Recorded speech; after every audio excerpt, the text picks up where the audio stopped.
Hello friends, मैं आज आपको बिजनेस स्टडी चैप्टर 4 के कॉन्सेप्ट क्लियर करूंगा, तो वीडियो को लास्ट तक देखना। सबसे पहले हम देखते हैं इस लेसन का नेम क्या है। Sole proprietorship. Sole proprietorship.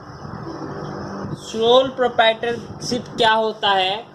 जो सोल ट्रेड मतलब जिस ट्रेड के अंदर, जिस बिजनेस के अंदर, व्यापार के अंदर केवल एक इंडिविजुअल पर्सन वर्क करता है, उसको हम सोल ट्रेड या सोल प्रोप्राइटरशिप कहते हैं। कि जिस फर्म, कंपनी या बिजनेस कुछ भी है, उसके अंदर सिर्फ एक अकेला इंडिविजुअल पर्सन बिजनेस को रन करता है, तो वो उसको सोल प्रोप्राइटरशिप कहते हैं। अब मैं आपको इसकी डेफिनेशन बताता हूँ। It refer to that form of business organization which is owned by a single individual। कि जो बिजनेस है वो किसी सिंगल इंडिविजुअल पर्सन के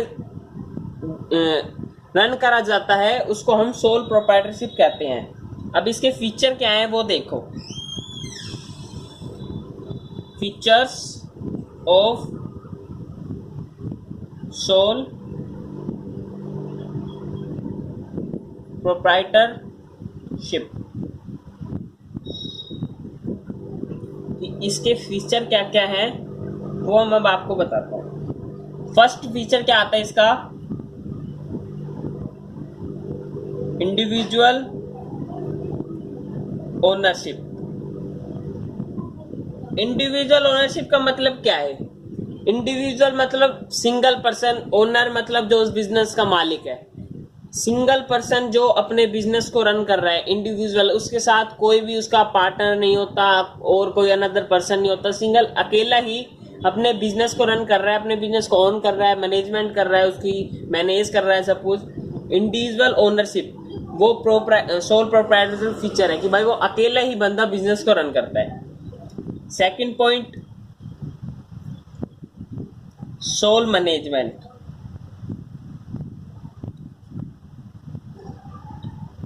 अकेला पर्सन होता है, ये अकेले ही सारे रूल अकॉर्डिंग इसके अकेले इसके चलते हैं। ये अपना ही प्रॉफिट और लॉस खुद गेन करता है, और ये अकेला बंदा होता है, यही खुद अपने सारे मैनेज करता है बिजनेस को। तो सोल मैनेजमेंट भी सोल प्रोप्राइटरशिप के फीचर है कि वो अकेला ही बंदा मैनेज करता है पूरे बिजनेस को और इंडिविजुअली ओनरशिप करता है उस बिजनेस की। Third point, unlimited liability. Unlimited liability क्या होता है? अब ये बिजनेस क्या है? सोल अकेला बंदा है, अगर बिजनेस में कभी लॉस हो गया तो उसकी जो उसकी लायबिलिटी होगी वो अनलिमिटेड होगी। अगर उसको लॉस हो गया तो अगर वो अपने उन पैसों को अपने फर्म से, अपने बिजनेस से नहीं चुका पाया, तो उसको अपने पर्सनल एसेट्स भी बेचकर उसको जो उसको लॉस हुआ है वो उसको पूरा करना होगा। इसके लिए ये अनलिमिटेड लायबिलिटी होती है इसकी। Fourth, freedom in selection of business. Soul trader को बिजनेस सेलेक्ट करने में फ्रीडम होती है कि वो अकेला बंदा होता है, उसको किसी की भी एग्री नहीं चाहिए, किसी के लिए एग्रीमेंट नहीं करना होता, किसी को ज्वाइन नहीं करना होता। अकेला बंदा होता है इसको, इसलिए उसके पास फ्रीडम होती है कि वह कोई भी बिजनेस कभी भी कैसे भी स्टार्ट कर सकता है। उसको कोई किसी की एडवाइस वगैरह नहीं लेनी होती, किसी के अकॉर्डिंग नहीं चलना होता। अकेला बंदा है, वो कुछ भी अपना बिजनेस सोच सकता है। Fifth, undivided risk. अब सोल ट्रेड के अंदर क्या होता है? Undivided risk. अकेला बंदा होता है, इसके साथ कोई भी इसका पार्टनर नहीं होता और कोई लोग नहीं होते इसके साथ, ये अकेला बंदा होता है। तो इसके पास अगर रिस्क हो जाता है तो अनडिवाइड होता है, वो किसी को बांट नहीं सकता, इसको अकेले ही वो पूरा भुगतान करना होगा जो उसको रिस्क हुआ है, तो ये अकेले नहीं बांट सकता। अब मैं आपको इसकी मेरिट्स बताता हूं। Merits of sole trade. Sole trade की मैं आपको मेरिट्स बताता हूँ। अब फर्स्ट, क्विक डिसीजन। जो सोल ट्रेड होती है उसमें पर्सन जो होता है वो इंडिविजुअल ओन करता है, उसको किसी के अकॉर्डिंग नहीं चलना होता। तो अगर उसने कुछ सोचा है कि मेरे को अपने बिजनेस में ये करना है तो वो जब भी कर सकता है, क्योंकि उसको किसी की हाँ करवाने की जरूरत नहीं है। तो इसके क्विक डिसीजन, जल्दी जल्दी डिसीजन होते हैं इस ट्रेड के अंदर। Second point, benefit of secrecy.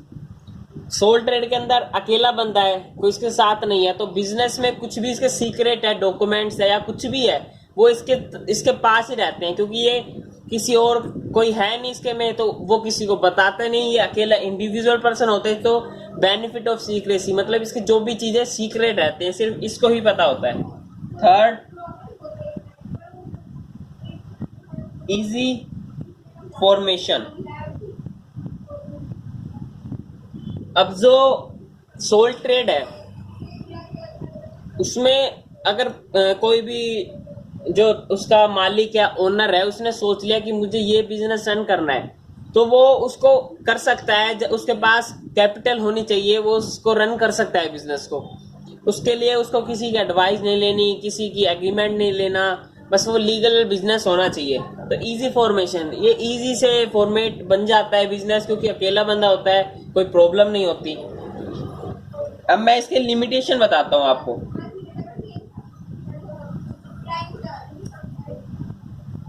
अब लिमिटेशन में फर्स्ट पॉइंट क्या आता है, limited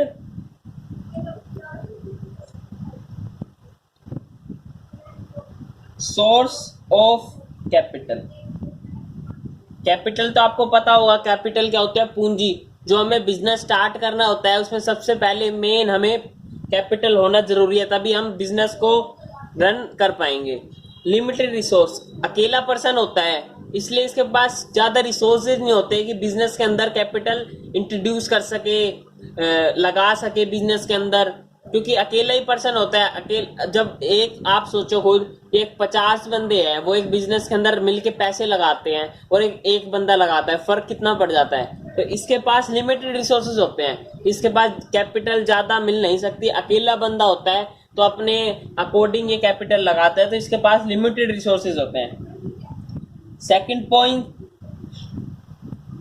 unlimited liability. Unlimited liability मैंने आपको ऊपर भी बताया था, फीचर्स में भी होता है ये कि अनलिमिटेड लायबिलिटी क्या होता है कि अगर बिजनेस के अंदर कभी लॉस हो जाता है तो वो जो सोल ट्रेड ओनर है उसको अपने पर्सनल एसेट्स भी बेचने होंगे उस लॉस को कंप्लीट, उस लॉस को पूरा करने के लिए। थर्ड पॉइंट इसका आता है अनबैलेंस्ड मैनेजमेंट। अब आप खुद सोचिए कि एक अकेला बंदा कितना कुछ कंट्रोल कर पाएगा बिजनेस को, उसको मैनेज करना, कैपिटल लगाना, प्रॉफिट और लॉस करना, सब कुछ बहुत हार्ड, बहुत ज्यादा पड़ जाता है। अनबैलेंस मैनेजमेंट क्या होता है इसमें कि उसकी जो मैनेजमेंट, जो उसका करने का काम है, रूल्स हैं, वो अनबैलेंस होते हैं, क्योंकि वो किसी की एडवाइस नहीं लेता, वो अकेले ही काम करता है, तो हर चीज की तो नॉलेज उसको हो नहीं सकती। तो ये अनबैलेंस मैनेजमेंट होती है कि जो मैनेजमेंट का वर्क रूल होते हैं वो अनबैलेंस होते हैं, सारे इक्वल नहीं होते, सारे राइट नहीं होते। तो मैंने आज आपको फोर्थ चैप्टर, बड़ा इजी सा चैप्टर था, मेरिट्स, लिमिटेशन और फीचर्स, ये 3 चीज थे इसके लेसन के अंदर, और मैंने आपको अच्छी तरह समझाया। तो मेरे को लगता है आपको अच्छी तरह समझ भी आया होगा। तो please like and subscribe my channel.